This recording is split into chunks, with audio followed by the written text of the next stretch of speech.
Pak Jarud, amin.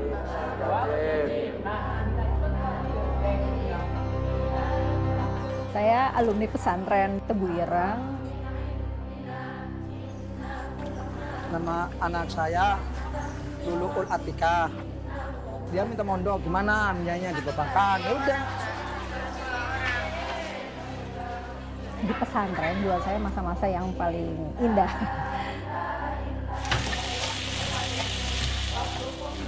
Alhamdulillah 3 tahun. Dia minta lanjutin lagi, minta di mana?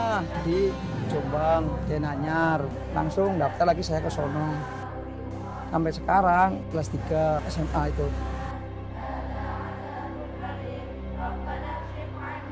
Saya tidak pernah mengkondisikan anak saya pergi pesantren itu seperti dihukum atau ditempa. Tidak pernah mengkondisikan anak saya sebagai korban dari keinginan orang tuanya atau misalnya mereka harus prihatin di pesantren, enggak. Nah, ibunya mah seneng banget. Mana emang cita-cita mau dipondokin. Basar'an iltizamu mutlaqit tasawwuf.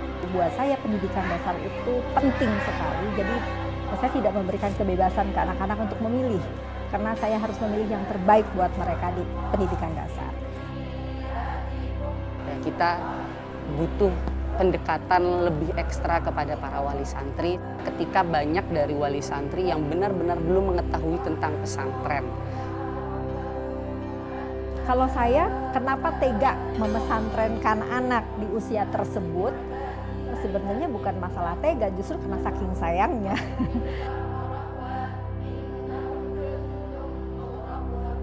Pesantren itu adalah satu makhluknya Allah yang sulit untuk kita definisikan.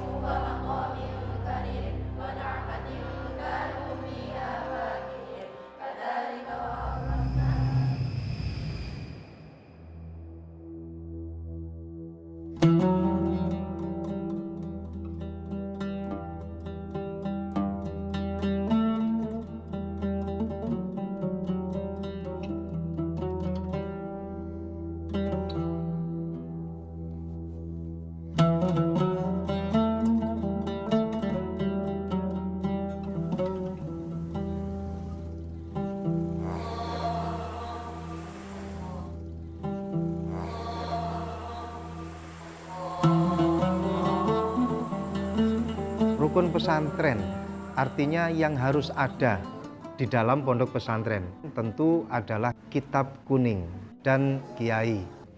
Kemudian di dalamnya harus ada santri. Di dalamnya harus ada lembaga pendidikan atau majalisut ta'lim wa ta'allum. Kemudian di dalamnya ada tempat peribadatan, ya. Dan semuanya itu yang ada di dalamnya adalah media pembelajaran untuk para santri.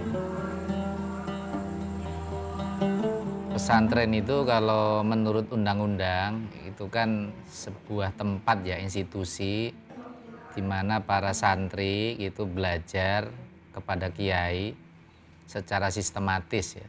Pesantren itu mungkin bahasanya beda-beda sih, ada dayah gitu ya. Secara simpel saya bisa katakan begini, pesantren itu adalah satu makhluknya Allah yang sulit untuk kita definisikan. Kenapa sulit untuk kita definisikan? Satu contoh, ada satu definisi yang mengatakan bahwa pondok pesantren itu adalah lembaga pendidikan yang mengajarkan para santri-santrinya untuk belajar ilmu agama Islam. Pesantren yang seperti ini kita namakan dengan pesantren salaf. Akan tetapi satu tempo ada satu pondok pesantren ditemukan, ternyata di dalamnya tidak hanya mengajarkan tentang ilmu-ilmu agama Islam, akan tetapi juga mengajarkan ilmu-ilmu yang lainnya seperti sains, kemudian ilmu kemasyarakatan dan lain sebagainya, yang kemudian pondok pesantren tersebut dinamakan dengan pondok pesantren Kholaf. Jadi pondok pesantren adalah satu lembaga pendidikan yang memiliki hasanah keilmuan yang khas, dan semuanya itu adalah mengikuti karakter dan orientasi pengasuhnya.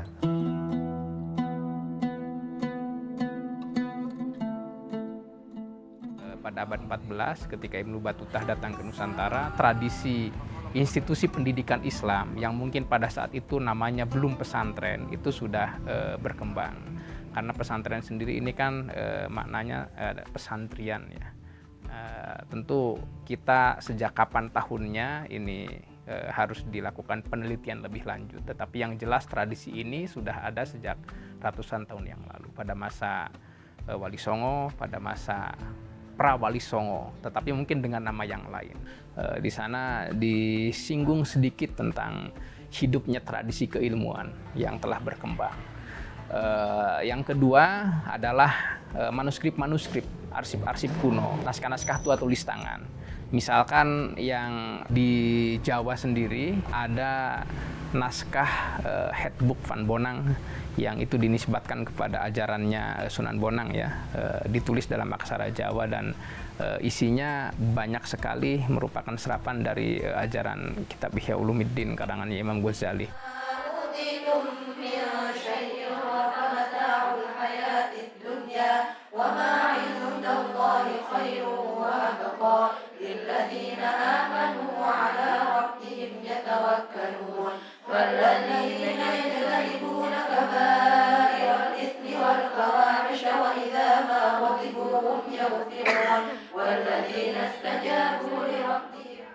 Loh kan jenengan mau lihat kiai sejawa ini, katakan senusantara ini kan pada dasarnya ketika kita tarik ke belakang itu kan gurunya ya itu saja, ya garisnya kan itu saja, sama saja semua. Kurikulum pesantren yang berasal dari Nusantara ini pasti terkoneksi dengan kurikulum institusi pendidikan Islam yang ada di belahan dunia lainnya pada masa itu ya. Misalkan yang ada di Hijaz, yang ada di Al-Azhar. Karena dulu itu yang kemudian membakukan kurikulum tradisi pendidikan Islam di kalangan dunia Sunni itu kan Madrasah Nizamiyah yang diinisiasi oleh Imam Ghazali. Makanya ketika Ibnu Battuta datang ke Nusantara itu dengan jelas mengatakan kalau ulama-ulama yang mengajar di Samudra Pasai dan juga mayoritas muslim Samudra Pasai termasuk Raja Sultan Samudra Pasai itu adalah bermazhab Syafi'i. Madrasah Nizamiyah di sini membakukan bahwasannya dalam tradisi keilmuan Islam aspek ilmu-ilmu yang bersifat teologis yaitu berafiliasi dengan Imam Al-Asy'ari dan juga Imam Maturidi. Lalu dalam aspek ilmu-ilmu hukum atau jurisprudensi, fikih gitu ya, itu berafiliasi dengan mazhab 4 ya, kalau di Nusantara mazhabnya Syafi'i. Kita membaginya mungkin pra Syekh Nawawi dan pasca Syekh Nawawi. Tampaknya di sini yang melakukan pembakuan zamannya Syekhana Khalil Bangkalan dan utamanya zamannya Hadratus Syekh Kiai Hasyim Asy'ari ya. Jadi formulasi kitab misalkan kitab fikih yang diaji di pesantren-pesantren tingkat dasar itu kan kitab Safinatus Shalah ya. Kitab Safinatus Shalah tata cara salat, yang kedua itu Safinatun Najah tuntunan ibadah, yang ketiga itu Sulamut Taufik, yang keempat itu adalah Fathul Qorib, lalu yang kelima itu Fathul Mu'in, lalu sampai kepada Fathul Wahhab. Ini gradasinya lebih tertata.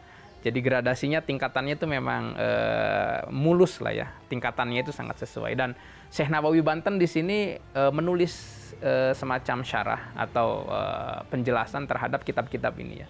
Hampir semua kitab yang tadi disebutkan itu Syekh Nawawi menuliskan komentar atau syarah. Misalkan yang paling dasar Safinatus Shalah, Syekh Nawawi menulis judulnya Sulamul Munajah, syarah ala Safinatus Shalah. Kemudian yang kedua Safinatun Najah, Syekh Nawawi menuliskan penjelasan atau syarah yaitu Kasyifatus Saja, syarah ala Safinatin Najah. Lalu Sulamut Taufik itu Syekh Nawawi menulis juga syarah yaitu Mirqatus Su'udit Tasdiq. Lalu Fathul Qorib Syekh Nawawi juga menulis hasyiyah atau tausyih yaitu Qutul Habibil Gharib. Lalu tingkat berikutnya Fathul Mu'in itu syarah ala Qurratil Ain, Syekh Nawawi menulis juga Nihayatuz Zain, syarah ala Qurratil Ain ini. Jadi Syekh Nawawi di sini saya pikir di antara peletak dasar ya kurikulum pesantren, karena yang diaji dan dipelajari di pesantren pada masa abad ke-20 belakangan itu banyak sekali teks-teks yang kemudian disyarah oleh Syekh Nawawi dalam berbagai bidang keilmuan ya. Kenapa ini? Kenapa Sidin memfatwakan karena Sidin membahasakan seperti darah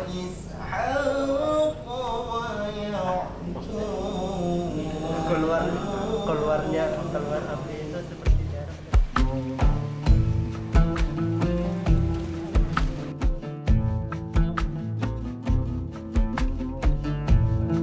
Kurikulum Pondok Pesantren Darussalam itu berlaku hanya untuk sistem tersendiri, sistem kurikulum pondok.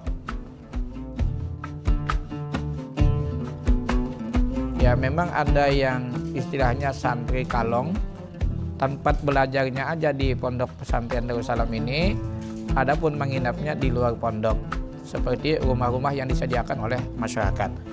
Sebagian yang langsung belajar di Pondok Pesantren Darussalam, langsung tidurnya di sana, makan dan minumnya dijamin.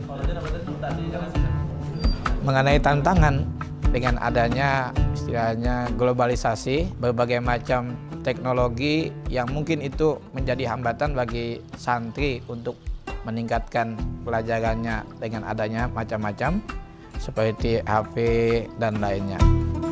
Sarana yang penunjang untuk Pondok Pesantren Darussalam ada perpustakaan, ada juga berbagai macam kursus bahasa Arab, tahsinul qiraah, dan lagi ada khat, tulis Al-Quran.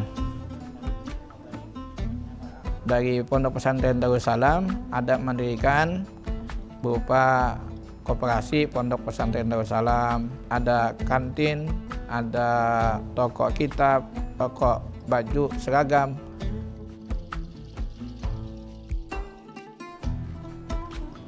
Pondok Pesantren Al-Falah ini punya tujuan, dengan ringkas kita menyebutnya itu, untuk penguasaan Fardhu Ain dan Fardhu Kifayah di kalangan santri dan untuk masyarakat.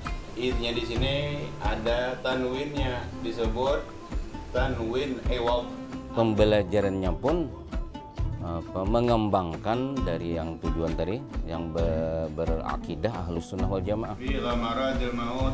Kurikulum Pondok Pesantren Al-Falah ini mengikuti kurikulum seperti pondok pesantren yang lainnya. Kemudian ada mengikuti program pendidikan dari Kementerian Agama. Di pesantren Al-Falah ada pembelajaran yang beda dengan pesantren lain itu.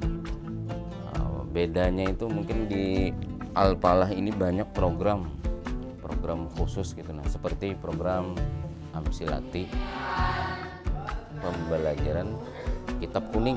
Nah itu yang menjadi unggulan di dalam pesantren di sini. Itu yang pertama. Kemudian program lainnya pun banyak juga. Mungkin belum ada, menurut kami belum ada lah, seperti ada Darul Hadis. Nah program Darul Hadis ini menghafal hadis. Bahkan ada santri itu yang hafal 2.500 hadis. Ada lagi Darul Mutun. Nah kalau dulu kan kita di pesantren Al-Falah khususnya jarang-jarang gitu, jarang-jarang santri itu hafal alfiyah, jarang, ada aja cuma jarang, Mbak. Nah tapi kalau sekarang karena ada program itu, alhamdulillah mungkin puluhan, mungkin ratusan orang yang hafal alfiyah, yang hafal zubat itu. Dan itu semua program itu ada penghargaan, ada wisuda. Kegiatan seni yang diikuti oleh santri, seni bela diri, ada pencak silat, ada kaligrafi, itu ada tilawah. Kita pesantren Al-Falah ini sering dimasuki oleh orang-orang yang non muslim. Dulu ada orang Jepang sama orang mana itu yang membawa orang Kemenak juga dulu, karena tidak ada salahnya kita menerima orang luar agama kita gitu. Karena mereka pun sebenarnya mengingini pengetahuan yang ada di sini. Ada jenjang pendidikan salaf di Pondok Pesantren Salaf itu berjenjang secara klasikal, secara madrasah dari jenjang ibtidaiyah, kemudian ada sanawiyah, kemudian ada aliyah, dan seterusnya, kemudian ada ma'had ali.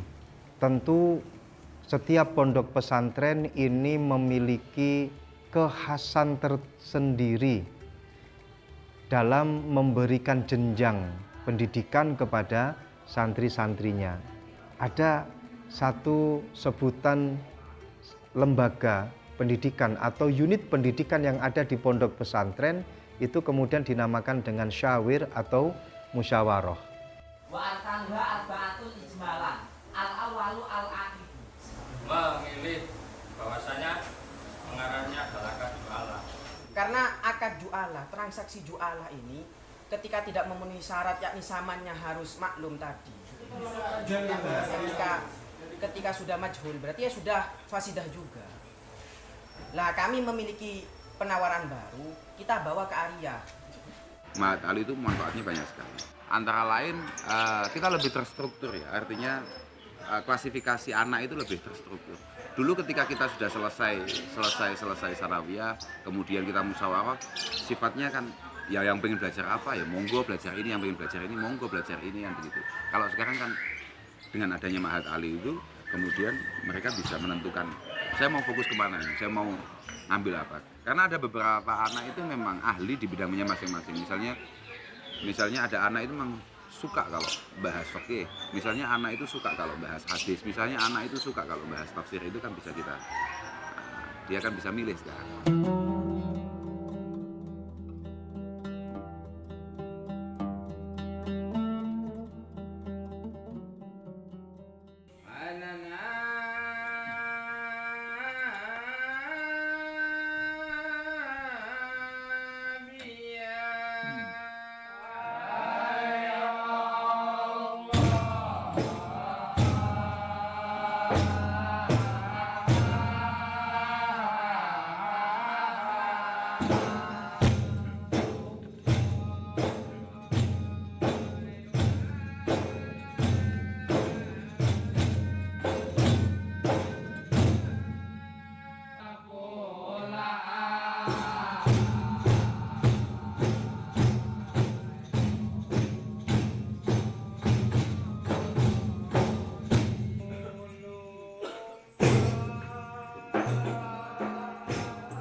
Kenapa namanya perguruan? Itu mencetak para guru, bahwa seorang perempuan itu adalah seorang pendidik. Tidak hanya di rumah, tapi juga di masyarakat. Di tangan seorang perempuan terdidiklah akan lahir generasi yang berkualitas baik. Apa yang kita jalankan di Dinia Putri dengan Kuba kurikulum? Quran, Sunnah, Qalbu, Brain, Attitude. Al-Quran dan Sunnah membangun qalb yang sehat, akhirnya membangun brain untuk menghasilkan attitude. Dan semua itu dalam rangka untuk mencapai visi Dinia Putri adalah menjadi lembaga pendidikan Islam berlandaskan Al-Quran dan Sunnah untuk menghasilkan karya di pentas dunia. Maka otomatis tidak bisa terlepas dari teknologi. Kemudian dari perubahan-perubahan terbaru menata anak-anak di generasi era milenial sekarang masuk ke anak-anak yang generasi alpha dan yang terbareng dengan kondisi 4.0 yang akan masuk ke 5.0. Maka kita di Dinia Putri itu dengan Kuba kurikulum kita membuat adalah semuanya terintegrated.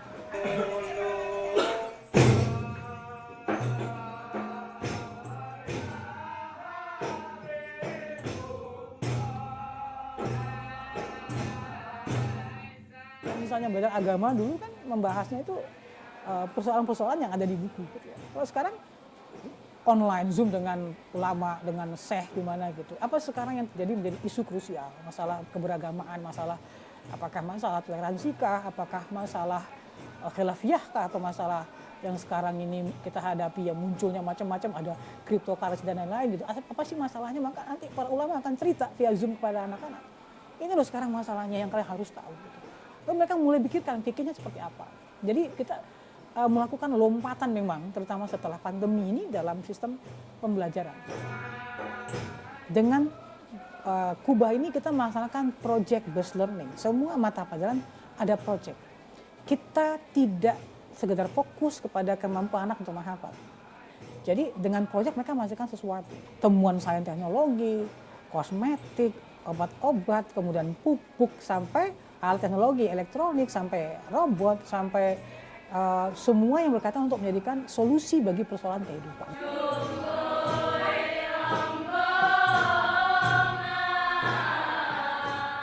Kita itu ada program namanya entrepreneur khusus. Karena yang punya bakat itu nanti diberikan ruang untuk menjalankan kegiatan-kegiatan yang mereka punya.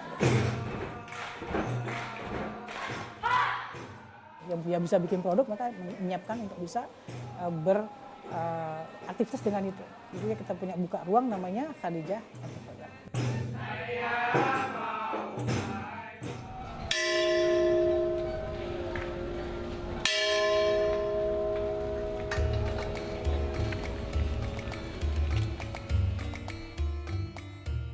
Apa yang sebenarnya dipikirkan dalam konsep pendidikannya Ki Hajar Dewantara. Dan di situ disebutkan bahwa justru model pendidikan nasional itu ya pesantren. Jadi satu ada asramanya, karena dengan asrama itu santri atau siswa gitu ya, itu terpelihara betul. Dia akan lebih fokus dalam belajar gitu ya. Terus yang kedua, Ingarso sung tulodo tutwuri handayani dan macam-macam itu kan figurnya jelas. Taman siswa itu kan terjemahan dari Raudhatul Tulab. Raudhah itu menggambarkan tentang warna-warni, kebahagiaan. Jadi ketika kita hari ini belajar itu harus menyenangkan, Ki Hajar Dewantara sudah menyampaikan itu. Yang namanya belajar itu nggak boleh ada tekanan. Raudhah, taman. Jadi Ki Hajar Dewantara juga sudah mengajarkan pendidikan yang inklusif. Dan itu ada di pesantren.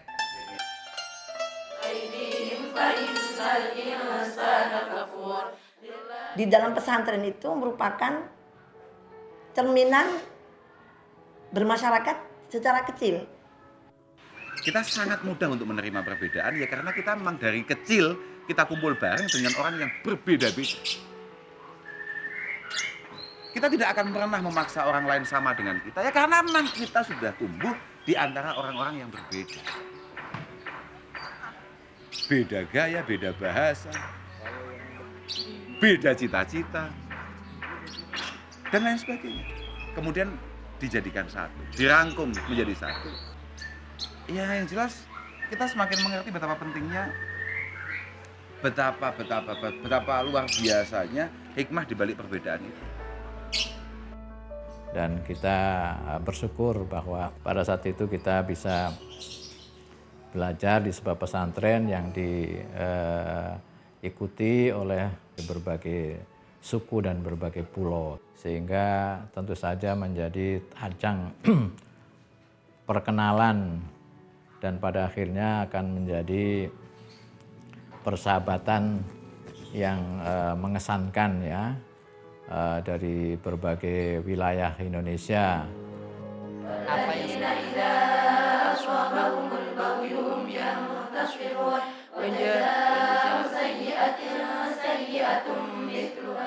yang harus ada di pesantren atau di daya atau di kobong itu ada kiai, ada ustadz gitu. Yang itu boleh jadi muncul dari masyarakat ya.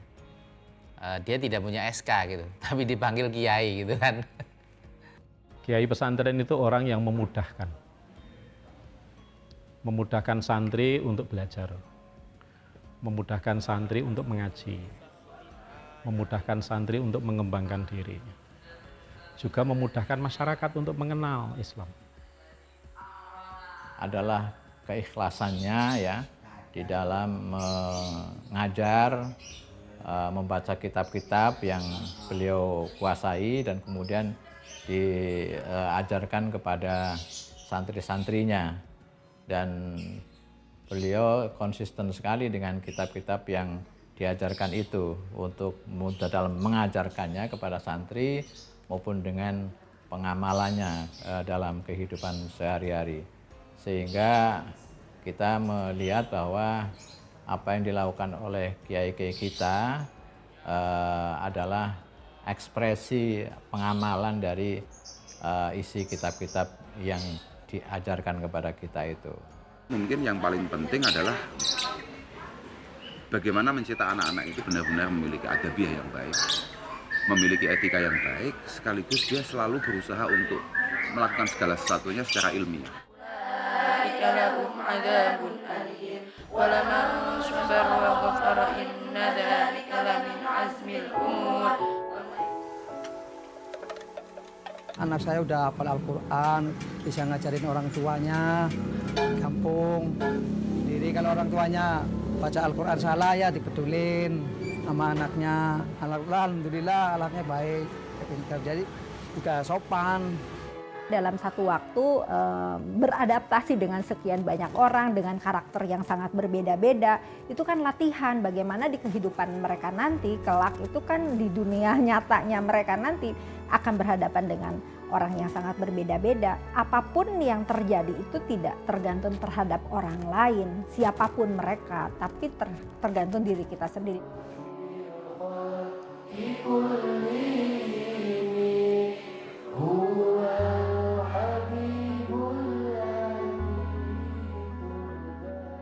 Saya kira semua punya suka duka. Ya. Kalau sukanya itu ketika melihat lulusan alumni berhasil. Saya sangat senang sekali. Ya. Saking senangnya saya sering menangis melihat kesuksesan mereka. Itu memaafkan segalanya. Sukanya, jadi suka, karena niatnya hanya karena ingin berbagi dalam kebaikan itu saja. Tapi ketika kita lelah dengan kebaikan, nanti setelah kebaikan itu akan terus ada, lelahnya sudah tidak ada, kebaikannya masih ada. Seperti itu. Jadi ada dua jenis tangisan, tangis bahagia dan tangis sedih. Dalam waktu yang lama, pesantren menjadi tempat pertemuan anak-anak muda dari berbagai daerah di seluruh Indonesia. Dari sini terjalin sanad keilmuan dan relasi sosial yang kohesif. Ini kontribusi penting untuk perkembangan keislaman dan sekaligus keindonesiaan.